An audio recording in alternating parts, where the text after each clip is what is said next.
Assalamualaikum students and friends. Today's episode is a revised version of a past upload on the rate of change in angular momentum of three particles given their masses, position, and velocity vectors with respect to the origin of the x, y, and z coordinates. Join me till the end of this video. Watch and learn.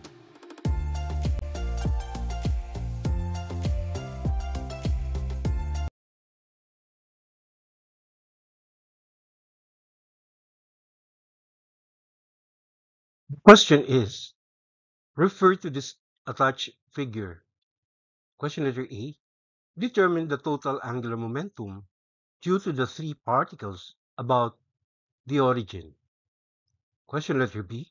What is the rate of change of the total angular momentum?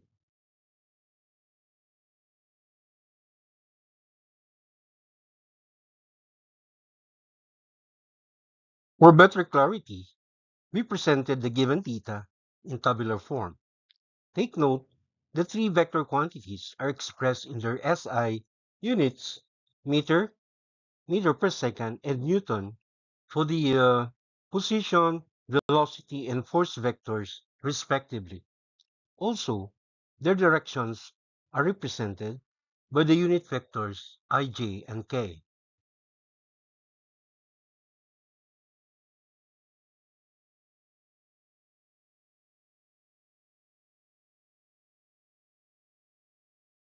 Starting off with our solution, we first find the linear momentum p of each particle. So P1 is just M1 times V1, or 2.0 kilogram multiplied by 4.0 meters per second. J, all right? The unit vector J uh, implies that the direction of the velocity is towards the positive y-axis.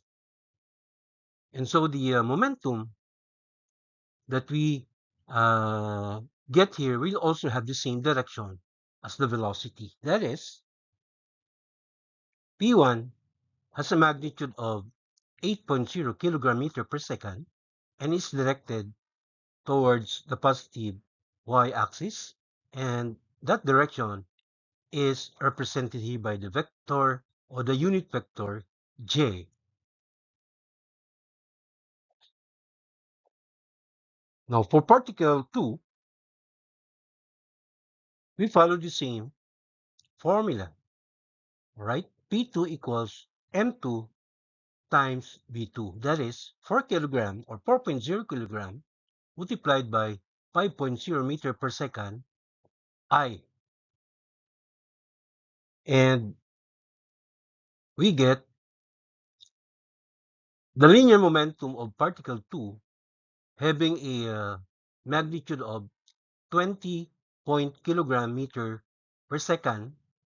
The point here implies that we are emphasizing two significant figures, and that the direction of this momentum P2 is towards the positive x-axis, and that is denoted here by the unit vector I. And lastly, for particle 3, all right, we have the mass of the particle 1.0 kilogram, multiplying it by its velocity 3.0 meters per second I, resulting to a momentum P3 with a magnitude of 3.0 kilogram meter per second and directed towards the positive x-axis, and that is denoted or represented by the unit vector I.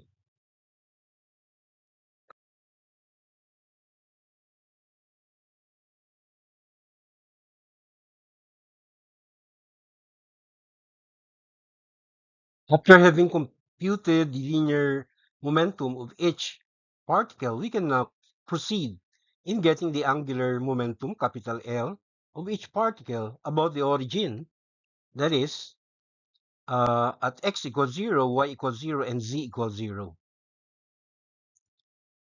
And the formula in getting the angular momentum, okay, denoted by capital L, is just equal to the vector product of the position vector and the linear momentum. Or in the case of particle 1, its angular momentum L1 is just equal to the cross product of R1 and P1. And substituting, all right, we have the given position vector R1 equals quantity negative 2.0i plus j, while the given linear momentum, or the computed linear momentum P1, equals 8.0j. All right? So doing our vector multiplication, or the cross product, which represents L1, is just equal to quantity negative 16 kilogram meter squared per second, K. Right? This is because when we cross multiply negative 2.0i by 8.0j, the result is 16 kilogram meter squared per second, K. Right? Multiplying positive j, or cross multiplying positive j by 8.0j actually results to 0. Right? So we are only left with 16 kilogram meters squared per second, K. But how we got negative, all right? In other words, the direction of L1 is into the negative z axis. And that can be verified using the what we call the right hand rule, right? So the right hand rule can be used, all right, by pointing your right hand fingers, in this case, to your left, all right? Point your fingers, right fingers, to your left, because uh, the right hand fingers, okay, would represent the direction of vector A. So our vector A here is the position vector, negative 2.0i. And relative to you, this means vector A is directed to your left. Now, while you're doing this, your right hand palm must be facing towards vector B. And vector B here is the linear momentum 8.0j. 8.0j means this vector is directed to the positive y-axis. So make sure that your palm is facing upward, right? Your right fingers are pointing towards, or to your left, while your right palm must be facing upward. So when you curl your fingers towards your palm, or towards vector B, all right, the result is that your right thumb is pointing to the direction of the angular momentum L1.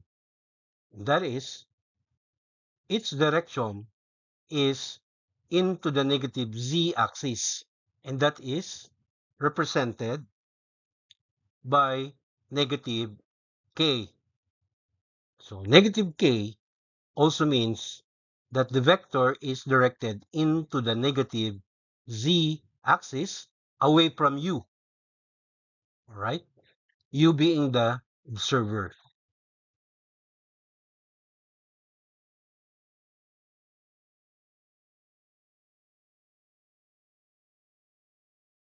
For particle 2, vector A or the position vector R2 is given as quantity 4.0 I plus j, right? And vector B, which is the linear momentum P2, is given as 20 point I. So, cross multiplying them would result to the cross product being quantity negative 20 point kilogram meter squared per second, K, right? Uh, Multiplying 4.0 I, cross multiplying it by 20 point I will result to 0. So we are only left with positive J cross multiplied by 20 point I, which gives us 20 kilogram meter squared per second, K. All right? And the direction is into the negative Z axis, right? That is the meaning of negative uh, K. And again, we can verify the direction of this angular momentum L2, right? So, point your right hand fingers. This time, uh, your right hand fingers must be pointed upward, all right? Upward because that represents the position vector R2, which is positive J. And relative to you, positive J means upward. And then, at the same time, your right palm must be facing towards the positive x-axis because the direction of P2 is into the positive x-axis, right? Then, when you curl your fingers towards your palm, all right, your right thumb will be pointing into the direction of the angular momentum L2 or the cross product, all right? And in this case, the direction of your thumb is away from you, right? It is away from you or towards the negative Z axis. That's why our answer uh, for L2 is that its magnitude is 20 kilogram meters squared per second, to emphasize that there are two significant figures, and its direction is into the negative Z axis.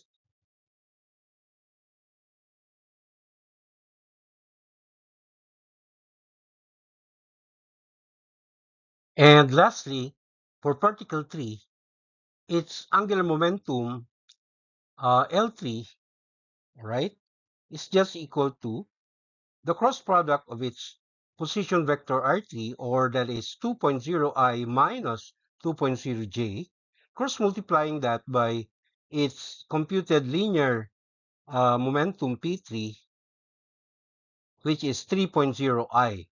And the result of our vector multiplication results into quantity positive 6.0 kilogram meter squared per second, K. All right? Again, we emphasize that the cross product of 2.0I and 3.0I equals 0. So we are only left with the cross product of negative 2.0J and 3.0I, which actually is or has a magnitude of 6.0 kilogram meter squared per second, K. And the direction of our cross product or L3 is into the positive z-axis. Again, verifying this direction, all right, using the right hand rule. Again, point your right hand fingers into vector A. So vector A here is the position vector negative 2.0J.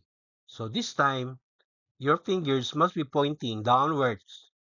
All right, negative 2.0j means this vector is directed downwards relative to you. All right, and at the same time, your palm, right, your right hand palm must be pointing to your right because 3.0i means that the linear momentum P3 is directed into the positive x-axis. So, when you curl your fingers towards your palm, all right, the result is that uh, your right thumb, right, will be pointing towards you, all right? And towards you also means that the direction of angular momentum L3 is into the positive z-axis. And that is the meaning of positive k.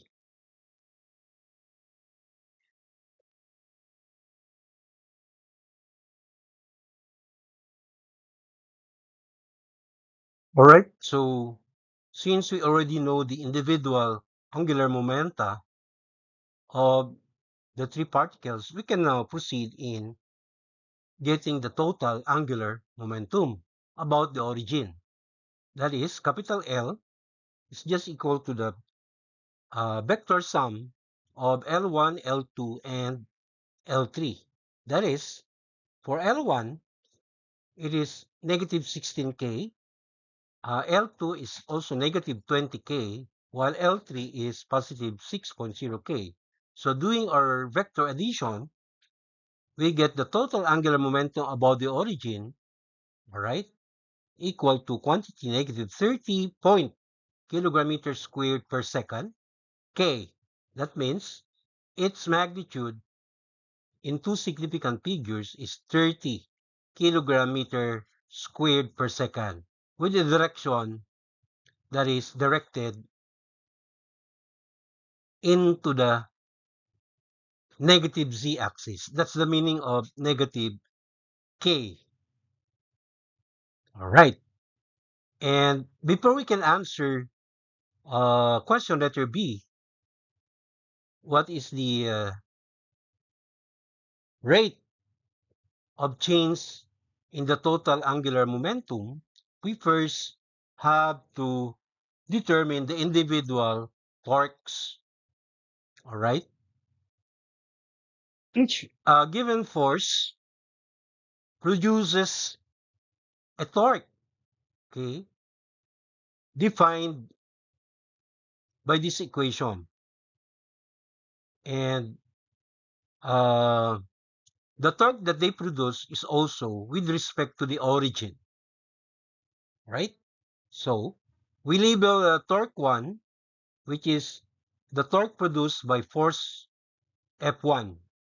So the Greek letter tau represents torque number 1. This is the torque produced by force number 1, which is just the vector product of position, vector R1, and force vector F1.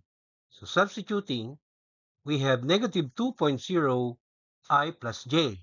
This is the given position vector of particle number 1, and then that will be cross multiplied, all right, by the force vector given as negative 6.0 I. So doing our vector multiplication once again,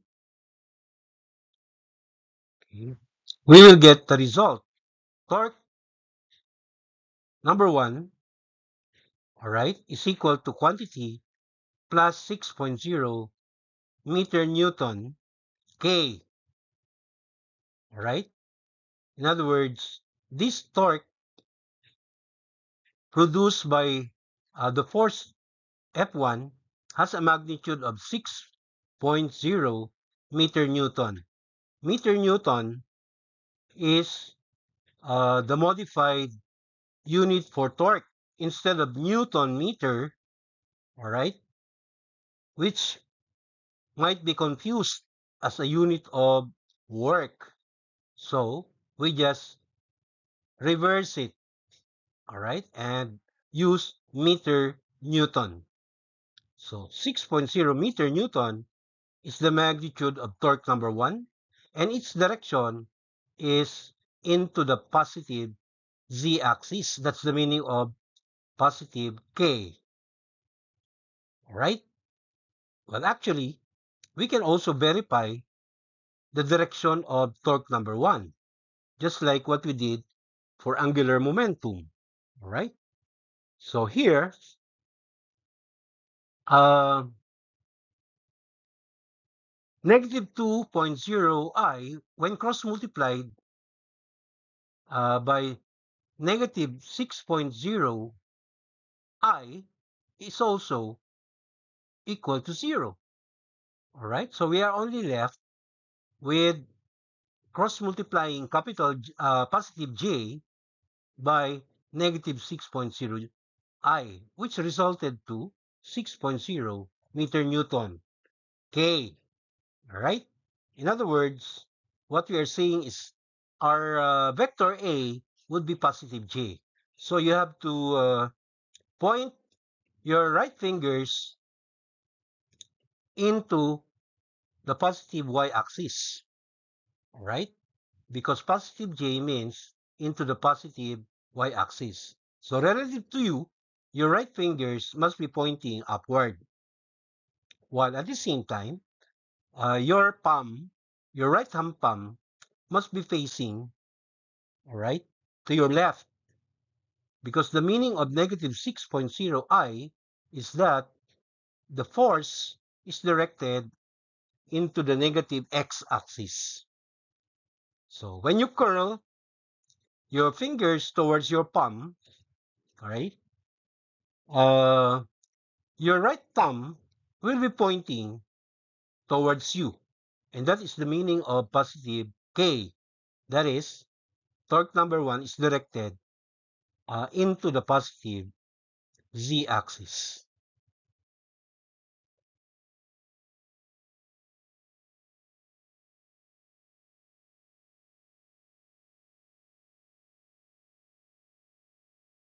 All right, so for particle 2, its torque can also be computed using the same formula. That is, the given position vector R2, which is 4.0 I plus J, is cross-multiplied by the given force F2, which is 10J.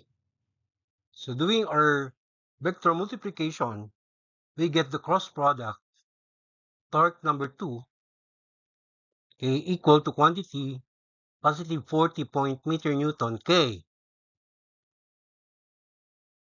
All right. Cross multiplying positive J by 10J gives us 0. All right. So we disregard that. So we only cross multiply 4.0 I and 10J, right? Which gives us 40 point meter Newton K. And the direction is into the positive z-axis, which when verified, all right, we simply point our right fingers into the positive x-axis, or if you are the observer, point your fingers to your right, while at the same time, uh, the palm of your right hand must be facing upward. 10J means into the positive y-axis. So when you curl your fingers towards your palm, you will see that your right thumb will be pointing towards you. And that is the meaning of positive K, all right, being the direction of torque number 2, positive K or into the positive z-axis. And lastly, for particle 3, its torque, all right, tau number 3, is also computed using the same formula. So its position vector R sub 3 is given as quantity 2.0 I minus 2.0j, and that will be cross-multiplied by the given force vector F3, given as negative 8.0j. Again, doing our vector multiplication, we get the cross product, or the value of tau 3, or torque number 3, equals quantity negative 16 meter Newton K. All right? Again, the cross product of negative 2.0j and negative 8.0j is 0. So we disregard that. We only need the cross product of 2.0i and negative 8.0j, which would result to 16 meter Newton K. All right? The negative sign means that it is directed into the negative z-axis, which when verified, all right, we point our right fingers into the positive x-axis, or to your right. That is the meaning of 2.0i.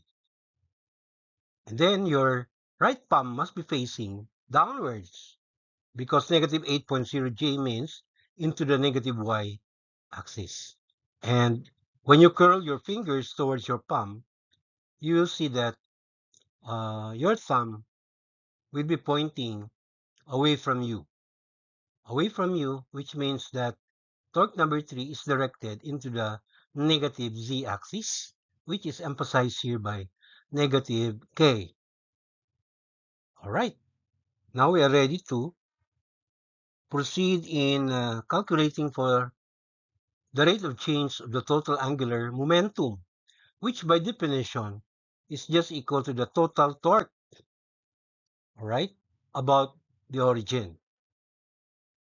In other words, all right, we just get the vector sum of torque 1, torque 2, and torque 3. That is, the total torque, or the rate of change of the total angular momentum of the three particles, is positive 6.0 meter Newton K plus 40 point meter Newton K minus 16 point meter Newton K.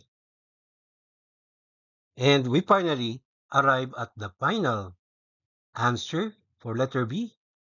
The rate of change of the total angular momentum equals quantity plus 30 point meter Newton K, meaning its magnitude is 30 point meter Newton in two significant figures, and its direction is into the positive z-axis. That's the meaning of positive K. So that's it. We're done. Until the next episode, mabuhay, mashallah.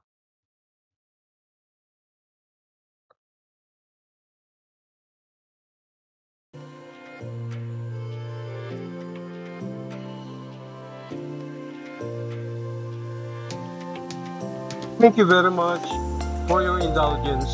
Please don't forget to subscribe to my YouTube channel. Alhamdulillah.